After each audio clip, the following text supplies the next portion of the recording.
ഏറെ കരുത്ത് പകരുന്ന മുസ്ലിം ലീഗ് ജനറൽ സെക്രട്ടറി പ്രിയപ്പെട്ട കെ കുഞ്ഞാലിക്കുട്ടി സാഹിബ്,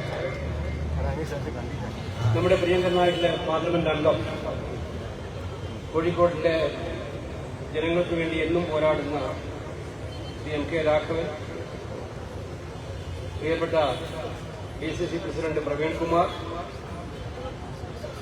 പ്രിയങ്കരനായിട്ടുള്ള അഹമ്മദ് പുന്നൈക്കൽ, പ്രിയപ്പെട്ട ലീഗ് പ്രസിഡന്റ് MA റസാഖ്, പ്രിയങ്കരനായ മായനാജി, പ്രിയപ്പെട്ട advocate PM Niyas, Shri Umar Pandikasala, PM George, N Subrahmanyan, വേദിയിലെ ബഹുമാന്യരായിട്ടുള്ള നേതാക്കളെ, UDF നേതാക്കളെ, വിജയശ്രീ നാളിതരായി ഇവിടെ എത്തിച്ചേർന്നിരിക്കുന്ന ത്രിതല പഞ്ചായത്ത്, കോർപ്പറേഷൻ, മുനിസിപ്പാലിറ്റി അംഗങ്ങൾ, ആദ്യമായി തദ്ദേശ തെരഞ്ഞെടുപ്പിൽ ഐക്യജനാധിപത്യ മുന്നണിക്ക് തിളക്കമാർന്ന വിജയം നേടിത്തന്ന കോഴിക്കോടിന്റെ പൗരാവലിക്ക് ഐക്യജനാധിപത്യ മുന്നണിക്ക് വേണ്ടിയും കോൺഗ്രസ് പാർട്ടിക്ക് വേണ്ടിയും നന്ദി രേഖപ്പെടുത്താൻ ആദ്യമായിട്ട് ഈ സന്ദർഭം വിനിയോഗിക്കുകയാണ്. ജില്ലാ പഞ്ചായത്ത് ഉണ്ടായ കാലം മുതൽ ഇത് കുത്തകയാക്കി വച്ചിരുന്ന CPM-നെ, ഇടതുപക്ഷ മുന്നണിയെയും കനത്ത പ്രഹരം നൽകിക്കൊണ്ടാണ് കോഴിക്കോട് ജില്ലാ പഞ്ചായത്ത് UDF ഇപ്രാവശ്യം തിരിച്ചു. ഭൂരിപക്ഷം ഗ്രാമപഞ്ചായത്തുകളിൽ ജയിച്ചു. കോർപ്പറേഷൻ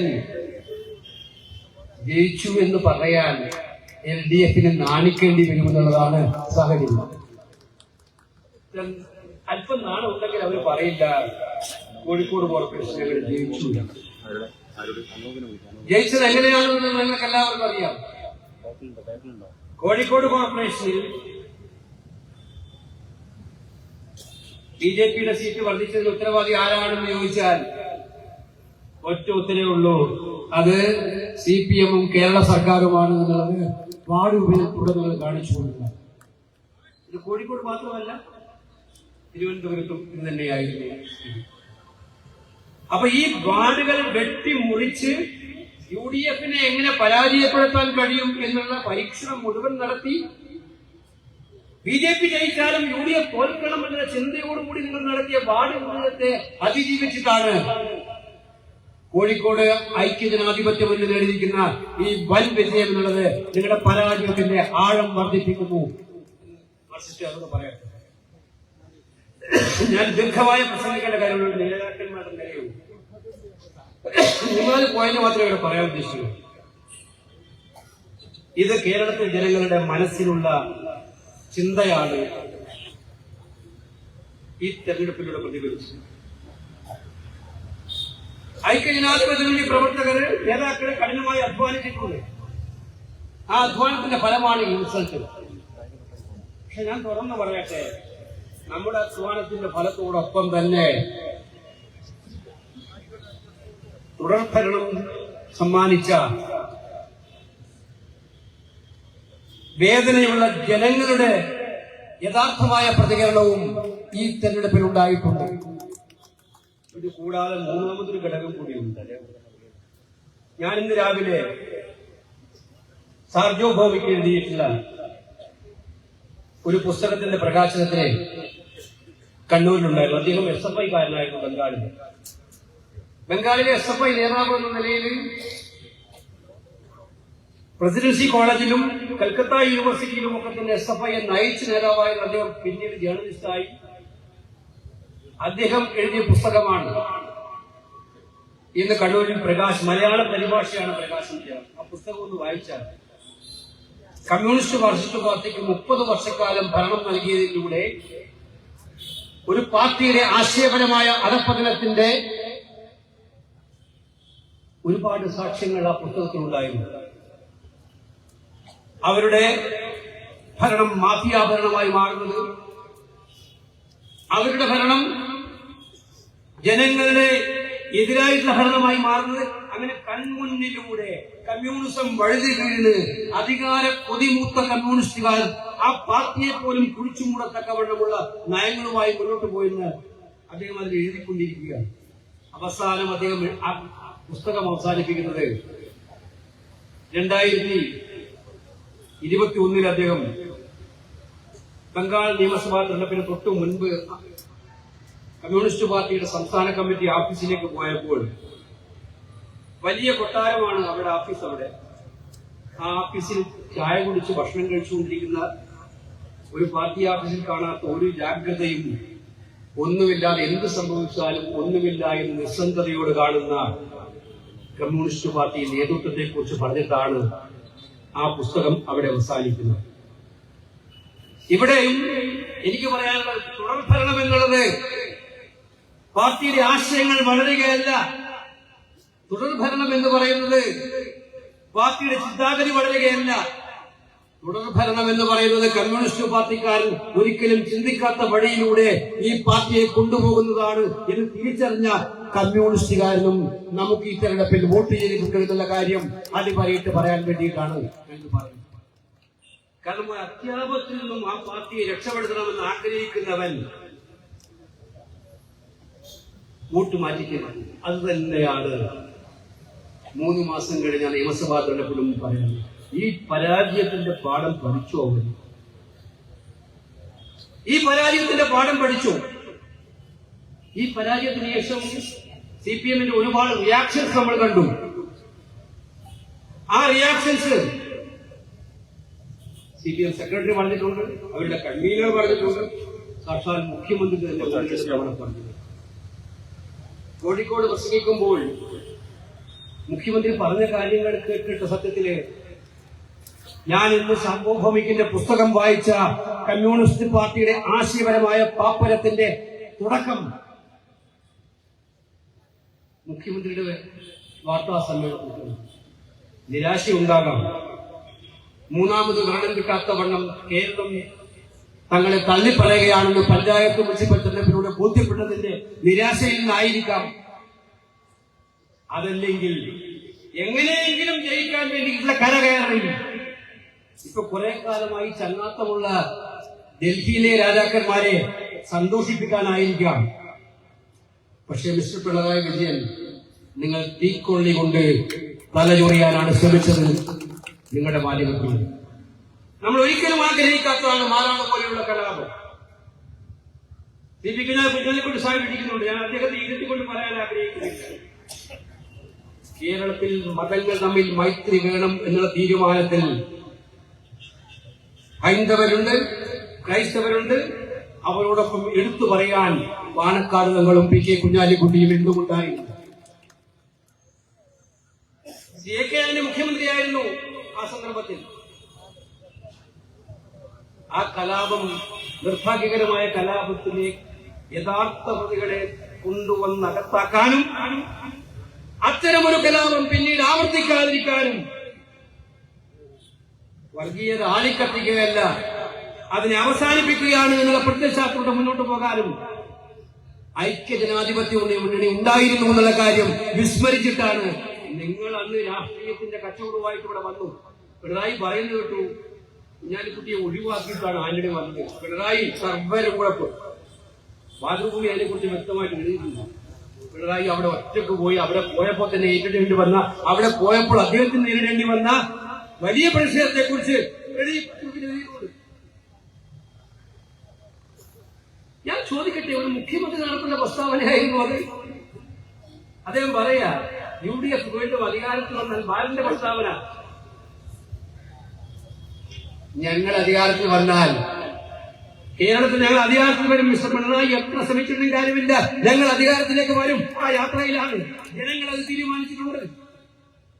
ഞങ്ങൾ അധികാരത്തിൽ വന്നാൽ കേരളത്തിലെ UDF ഭരിക്കുന്നത് ജനങ്ങൾക്ക് വേണ്ടിയിട്ടായിരിക്കും, ജനങ്ങളാലും ജനങ്ങൾക്ക് മാത്രം വേണ്ടിയിട്ടായിരിക്കും എന്നുള്ള കാര്യം മനസ്സിലാക്കും. അത് ജനങ്ങളുടേതായിട്ടുള്ള സർക്കാരുമായിരുന്നു. ആഭ്യന്തരം ഭരിക്കുന്നതും അതുപോലെ തന്നെ പൊതുമരാമത്ത് ഭരിക്കുന്നതും അതുപോലെ എല്ലാ വകുപ്പും ഭരിക്കുന്നതും കേരളത്തിലെ ജനങ്ങൾക്ക് വേണ്ടിയിട്ടായിരിക്കും എന്നുള്ള കാര്യം നിങ്ങൾ മനസ്സിലാക്കുക. ഞങ്ങൾ അന്ന് ഒരു കാര്യം കൂടെ തമാശക്ക് പറയാം. ജമാഅത്തെ ഇസ്ലാമി ആഭ്യന്തര വകുപ്പ് ഭരിക്കുമെന്നാണ് ബാലൻ പറഞ്ഞത്. എന്തൊരു ബാലിശമായ പ്രസ്താവന. ജനാധിപത്യ മുന്നണി കൃത്യമായിട്ടുള്ള നയങ്ങളുമായിട്ട് മുന്നോട്ട് പോകുന്ന പാർട്ടിയാണ്. ഞങ്ങളുടെ മുന്നണിയിൽ ആരൊക്കെ ഉണ്ടെന്ന് ഞങ്ങൾ രഹസ്യമാക്കി വെക്കാറില്ല. ഞങ്ങളുടെ മുന്നണിയിൽ ആരൊക്കെ കൂടുന്നുണ്ടെന്ന് ഞങ്ങൾ രഹസ്യമാക്കി വെക്കാറില്ല. ഞങ്ങളുടെ മുന്നണിയിൽ ഇന്നിന്ന കക്ഷികളുടെ ആണത്തോടെ പറഞ്ഞ് മത്സരിക്കുന്നവരാണ് ഐക്യ ജനാധിപത്യ മുന്നണി. 96-നും 2006-നും 2009-നും ജമാഅത്തെ ഇസ്ലാമി തങ്ങൾക്ക് വോട്ട് നിന്ന് സഹായിച്ചതിന് പരസ്യമായി നന്ദി പ്രകടനം നടത്തിയിട്ടുള്ള ദേശാഭിമാനിയും CPM-ഉം കോടിയേരി ബാലകൃഷ്ണനും പിണറായി വിജയനും ഇപ്പോൾ വർഗീയത പടർത്തിയെടുക്കാൻ വേണ്ടി നടത്തുന്ന ഈ വിഷലിപ്തമായ പ്രചരണം അത് ആലസ്യത്തായിട്ടുണ്ട്. നിങ്ങൾ സത്യത്തില് ബ്ലണ്ടറിൽ നിന്നും ബ്ലണ്ടറിലേക്ക് മാറിക്കൊണ്ടേയിരിക്കുകയാണ്. കൂട്ടി കഴിഞ്ഞാൽ അങ്ങനെ ആവുമെന്ന് എനിക്കറിയില്ല.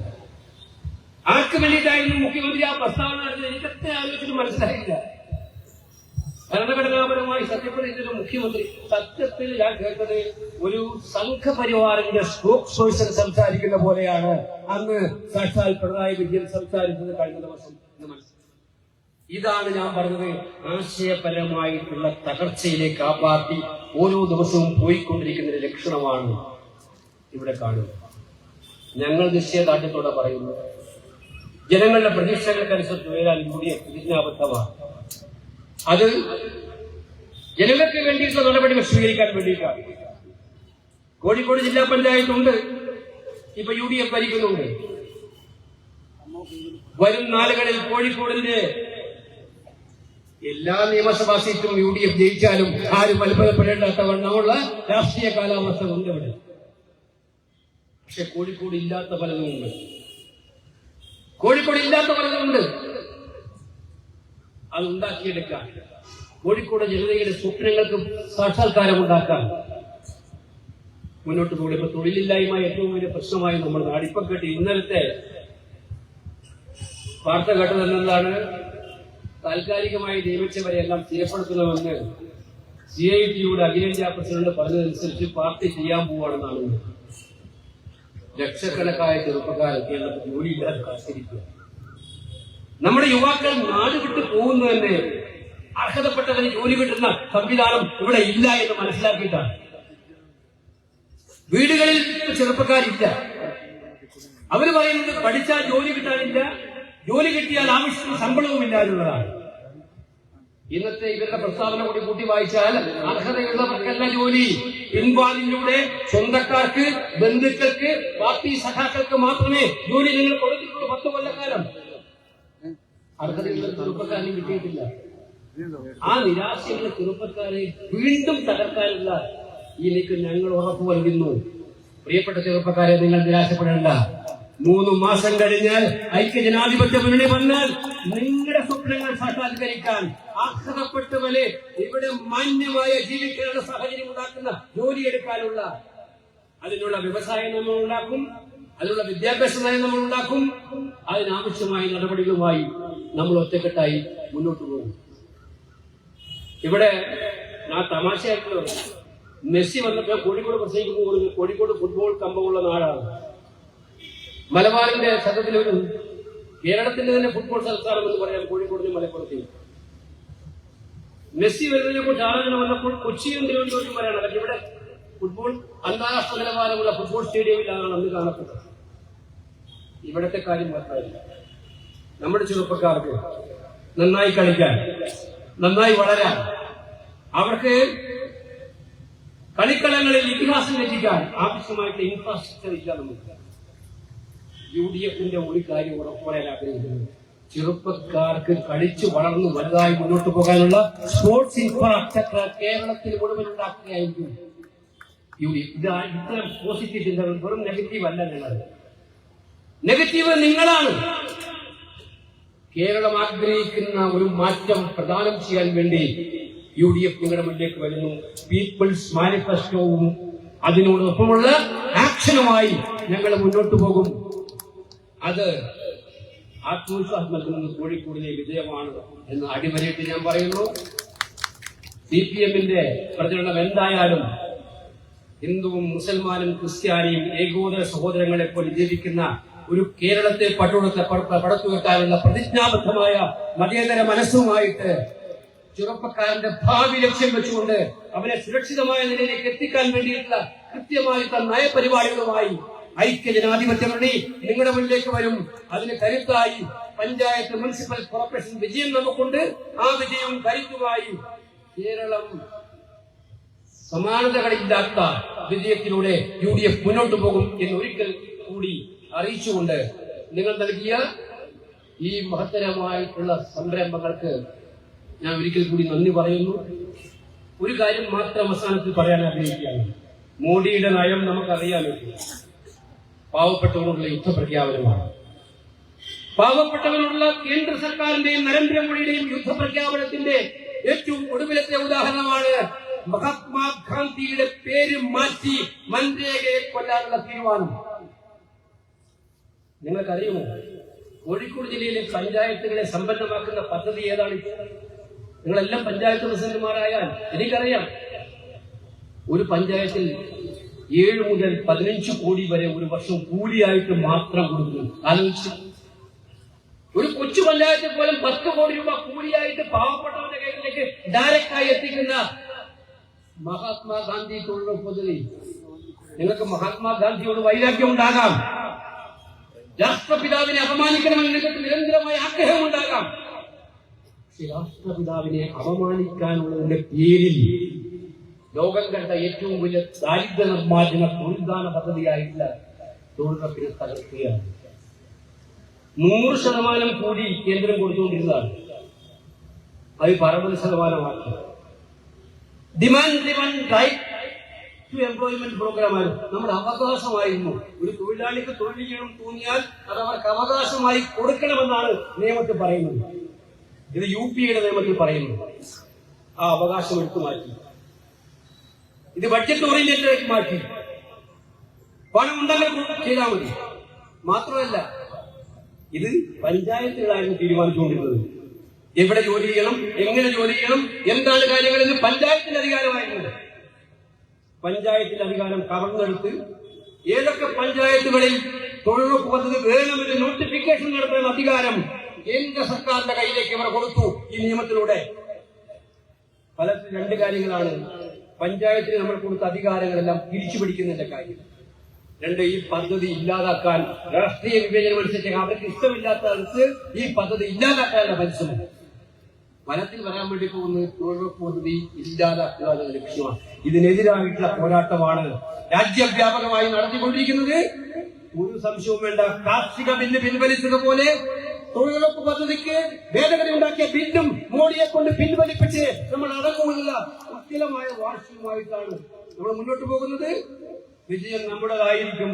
ഇനിയുള്ള നാളുകൾ വിജയത്തോടൊപ്പം യാത്ര ചെയ്യാൻ ഒരു മനസ്സായി, ഒരു ശരീരമായി UDF ഐക്യത്തോടെ ഒറ്റക്കെട്ടായി ജനപക്ഷത്തു നിന്നുകൊണ്ട് മുന്നോട്ട് പോകാം എന്ന് മാത്രം സൂചിപ്പിച്ചുകൊണ്ട് ഞാൻ ഈ സമ്മേളനം ഉദ്ഘാടനം ചെയ്യുന്നു. നമസ്കാരം. ജയ് ഹിന്ദ്. ബഹുമാന്യായ